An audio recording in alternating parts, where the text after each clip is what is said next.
Good morning, Year 4. Mrs. Smith here. We're going to be working through our literacy together. It's Tuesday, the 26th of January. We're going to be carrying on working on our explanation text. We're going to be looking at another example, and we're going to be having a look at seeing if we can collect and classify words from that example. Well done for having a go yesterday. I was really excited to see how many of you actually sent in some really good examples of all the key features for those explanation texts. So well done. So as I said, we're going to collect and classify words today. We're going to use a skill which is called scanning the text. So we're going to read it through really carefully, but then we're going to be able to read it a little bit of a speedier way so that we can scan and search for those key things. We're going to highlight words. We're going to be sorting words into their correct groups. We're going to find and select possible alternative words. Now, one of the things I put there is VCOP. So now that's something that we say in school, but I don't know if how many of your families at home will know what VCOP actually stands for. Could you tell them now? Come on. Absolutely fabulous. So we are going to be looking at the V is vocabulary, which is we're going to be focusing this time on our very specific topic vocabulary. The C is our conjunctions, and that's what we can use to link ideas and time specific orders about when they're going to take place, which is really important in an explanation text. The O is for openers, and we're going to be spotting those really powerful openers. And P is that full range of punctuation that we could have and making sure that punctuation is really accurate. So with that in mind, we're going to be thinking about a snoozatron. Okay, so I'm going to start off by reading the snoozatron to you. If you want to follow it yourself, use this PowerPoint. I've saved it on the server. Okay, and then you can read along with us. Okay.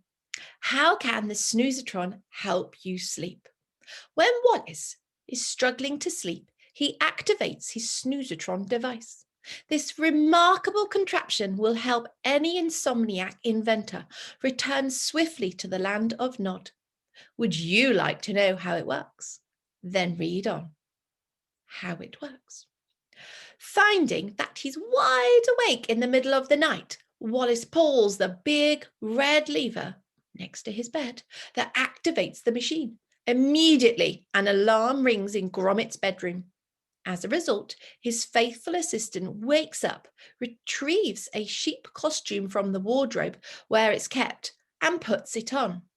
Meanwhile, back in Wallace's room, several mechanisms spring into action. Giant mechanical hands covered in soft fabric bounce out from under his bed, retucking his covers. Two huge leather pads appear and begin to push and plump the pillows from both sides. See illustration. Before both devices disappear again. A pair of pincers then swings down and deposits a cozy hot water bottle on Wallace's lap. This is accompanied by another arm, which passes him his favourite teddy bear. As a consequence of all these events, Wallace starts to feel warm and comfortable again. At the same time, the picture on the wall nearby folds down to reveal a record player, which subsequently begins to play soothing music. Additionally, the sounds of lambs bleating can be heard. At this point, Gromit is sleepily waiting in the kitchen with a cup of tea because he knows he'll soon be called to action. A hatch drops open above him and Wallace calls down, "Ready, Gromit?" Gromit sighs. Warily, he steps back into a circular platform, which is in turn mounted on a massive spring.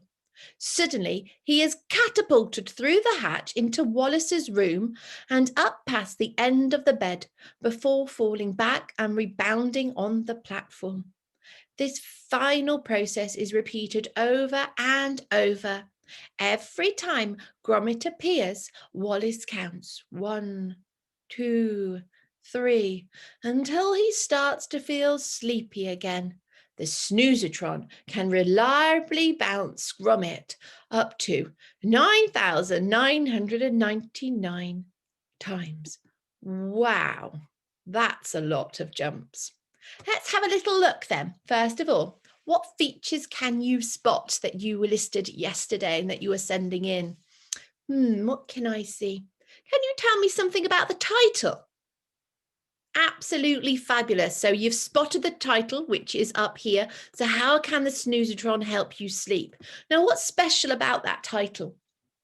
Well done. So it's put as a question, isn't it? Could you read this top one up here, our first paragraph, and tell me what is that first paragraph doing? So when Wallace is struggling to sleep, he activates his Snoozatron device.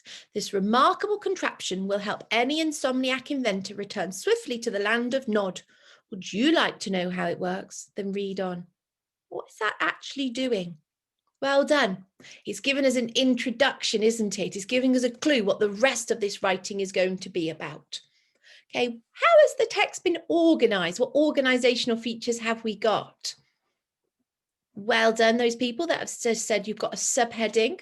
Absolutely fabulous. So this is then giving me a clue of actually, I need to read this bit here to know how this contraption works. And well done, those of you said you've got a diagram. And we down here, we have got a caption, haven't we? What's this diagram missing though? There's something I will probably have liked to have seen on this diagram. Absolutely fabulous. It's missing labels, isn't it? I think I might have wanted a little bit more information from those labels. So those are just some organizational features of the text. What I'm wanting you to focus on today is going to be organizing our VCOP. So I want you to go and scan through. So that means I'm going to be looking through. So if I'm going to start with, maybe I'm going to be looking at my vocabulary. Actually, so I'm going to scan through. I'm quite actually excited. It's got activates and remarkable and contraption. They're very specific, aren't they, to this type of writing? So those are the ones I might want to, well, I'll be putting down for my vocabulary. I'm going to be thinking about my openers. Well, actually, I've got some really good openers. As a result, that's one I think actually is quite a good one to include. So I'm going to put that as one of my openers. Punctuation. Now this has got some very specific punctuation in it. I've got my question marks, I've got my capital letters, I've got my full stops as expected, but I've also got some brackets. So I'm definitely going to include all of those different examples.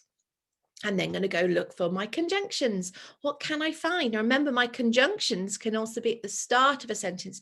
They don't always have to be in the middle. Okay, so I've got meanwhile, that's actually an opener and is acting as the conjunction as well. So I want you to work through and I want you to scan through the text, find all those examples. And if you can then classify them for our vocabulary, our conjunctions, our openers, and our punctuation. I've put this sheet here on the remote learning page, but you don't have to print it out. I'm more than happy for you to just write the examples on a piece of paper. Okay, that'll be absolutely fabulous. So I'm really excited how you managed to do those.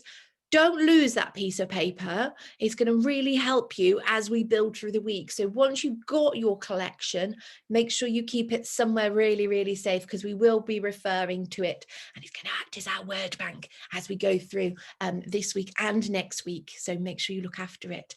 Have fun with your English. Really read it through carefully. Have a couple of reads through it to make sure you get all of the examples that you can find. When you've whizzed through that, if you would like to give yourself an extra challenge, I'd like you to use an editing pen. Now, I know in school we might be using our blue pens for that. It doesn't matter if you don't use a blue pen. It could be just a different color, just something that's going to really stand out to you. Okay, and I would like you to suggest any positive alternatives or up level any of the words that you have created. So have you thought, oh, actually, there is a better option that I could do?